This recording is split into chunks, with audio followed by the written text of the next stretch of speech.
11절에서 21절까지는 바울은 베드로의 외적인 행동을 책망함으로써 자신의 사도권이 베드로의 것보다 열등하지 않음을 보여주고, 더 나아가 율법의 무용성과 이신칭호의 교리를 강조하고 있습니다.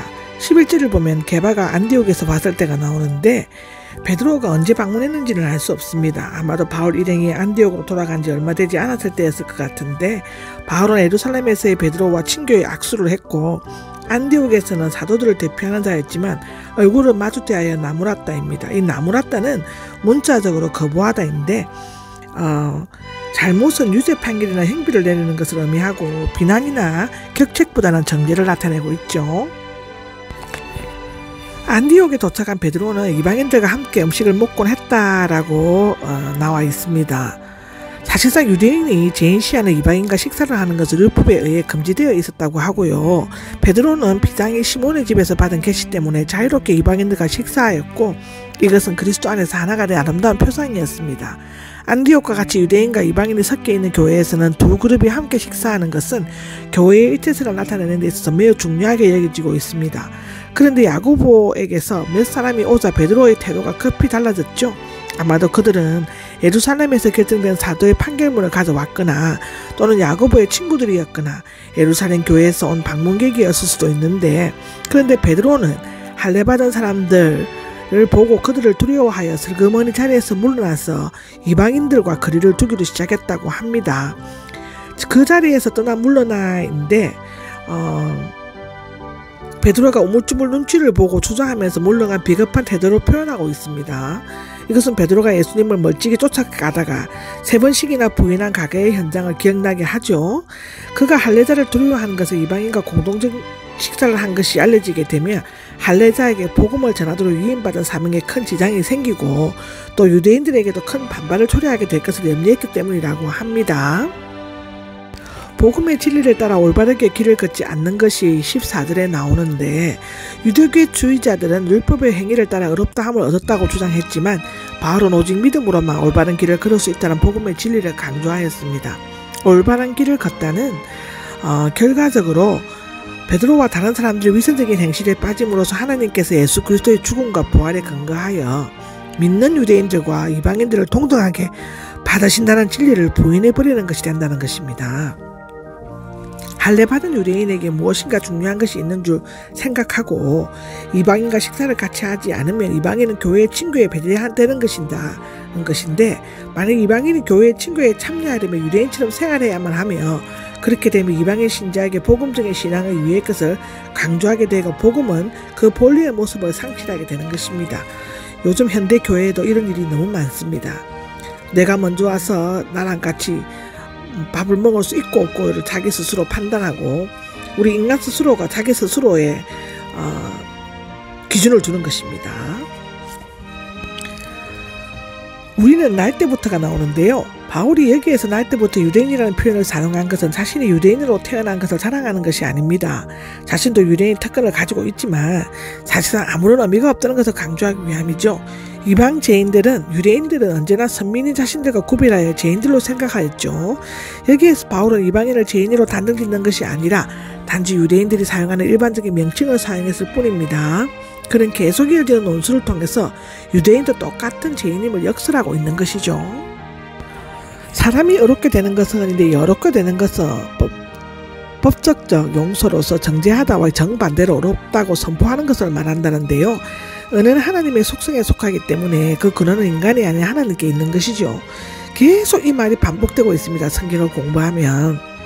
이 동사가 수동태로 되어 있는 것은 모든 사람이 죄를 범하였으므로 인간 스스로의 능동적인 노력에 의해서는 하나님의 의로움에 도달할 수 없다는 것입니다. 사람이 의롭게 되는 것은 로마서와 갈라디아서의 핵심 주제일 뿐만 아니라 바울 신학에서 가장 중요한 낱말입니다. 신약에서 39번, 바울 서신에서 27번이 나옵니다. 사람이 불의한 죄인임에도 불구하고 의롭다고 선언하는 것을 의미하는 것이죠. 로마서 8장 1절을 보시면 그렇습니다. 율법의 행위에 의해서가 아니다인데 율법에는 간사가 없는 것은 모세의 율법이 아닌 모든 종교의 구례나 도덕적인 선을 행함으로써 하나님 앞에 의롭다함을 얻고 구원에 이를 수 있다고 생각하는 율법주의적 행동을 의미하는 것이죠.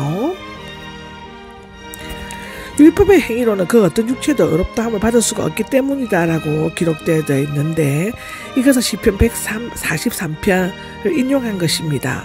로마서 3장 20절과 병행을 이루고 있고 율법은 거룩하고 영적이지만 육신에 속한 죄 아래에 팔리게 되어 있죠. 인간은 죄로 오염될 뿐만 아니라 육체의 연약성 때문에 율법의 요구를 완전히 충족시킬 수 없다는 것입니다. 그리스도 예수를 믿는 믿음으로 통해서 된다인데 이 믿음은 진실이라는 뜻도 있는데 그렇게 되면 이 예수님의 진실로 말미암아 하나님은 사람으로 인정해 주신다로 번역할 수 있는데 그래서 저 이상의 사실을 알기 때문에 우리도 그리스도 예수를 믿는다고 하였다라고 알고 있습니다입니다.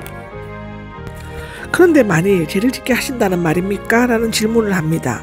바울의 반대자들은 믿음으로 어렵다함을 받은 교리가 율법을 폐기시켰기 때문에 더 이상 선행을 할 필요가 없으며 따라서 자기 원하는 대로 방종된 삶을 살아도 좋다는 식으로 죄악을 조장한다고 주장하였습니다. 그렇게 되면 그리스도는 오히려 죄를 짓게 하시는 분이 될 수 있을 것입니다. 그런 주장에 대해 바울은 단호하게 결코 그렇지 않습니다라고 말하고 있습니다. 18절에는 증명하는 것입니다 라는 말이 나옵니다. 바울은 건물을 예로 들어 설명했죠. 이 건물은 꼭 구원의 수단으로서 율법을 의미한다. 이게 허물어버리는 부정사로서 그리스도를 믿을 때를 나타냅니다. 사람은 그리스도를 믿을 때 율법을 다 허무르고 그리스도에게 전적으로 모든 것을 맡기게 된다는 그 말입니다. 그 허물어버린 율법을 다시 이렇게 세우게 된다면 이제는 그 율법이 그의 죄를 드러내어 죄인임을 증명하게 될 것이라는 것입니다. 여기 내가가 나오는데 원문에는 왜냐하면 내가로 시작됩니다. 이 왜냐하면은 18절 내가 율법을 범하지는 사람이 되지 않는 이유를 설명하고 있죠. 내가가 강조되어 바울이 자신의 고백적인 말임을 나타내고 바울이 전에 허물어버린 율법을 다시 세우지 않는 것은 그가 율법으로 말미암아 율법에 대하여 죽었기 때문이라는 것입니다. 20절에는 앞절의 의미를 확대시켜서 설명하는데요. 율법으로 말미암아 율법에 대해 죽었다입니다. 첫째는 나는 그리스도와 함께 십자가에 못 박혔다이고 둘째는 이제는 더 이상 내가 사는 것이 아니요 내 안에 그리스도께서 사시는 것입니다라는 것이고 셋째는 내가 지금 육체 가운데 사는 것은 하나님의 아들을 믿는 믿음으로 사는 것이다 라는 것입니다. 이 하나님의 아들을 믿는 믿음으로 살아가는 자에게만 역사하신다는 것인데 그리스도에 대해 믿음으로 살 때 그리스도께서 나를 지배하시고 내 안에 사시는 것이죠. 따라서 그리스도께서 내 안에 사는 것은 내가 그리스도를 믿는 믿음에서 사는 것과 같은 사실이 두 가지 면이 있습니다. 이 믿음은 나를 위해 자기 자신을 내어주신 그리스도의 십자가의 희생 위에 세워졌죠. 이와 같이 그리스도의 십자가 죽음이 계속 중심 주제로 강조되고 있는 것은 그리스도의 죽음을 통해 율법 아래에서의 해방이 실현되었기 때문입니다. 마지막 21절입니다. 나는 하나님의 은혜를 헛되게 하지 않습니다. 납니다. 지금까지의 논지를 종합하면서 하나님의 은혜를 헛되지 하지 않는다고 말하고 있고 아마도 이렇게 말한 것은 바울의 반대자들이 율법을 하나님의 은혜로 생각하고 바울이 하나님의 은혜를 헛되게 한다고 비난했던 것 같습니다.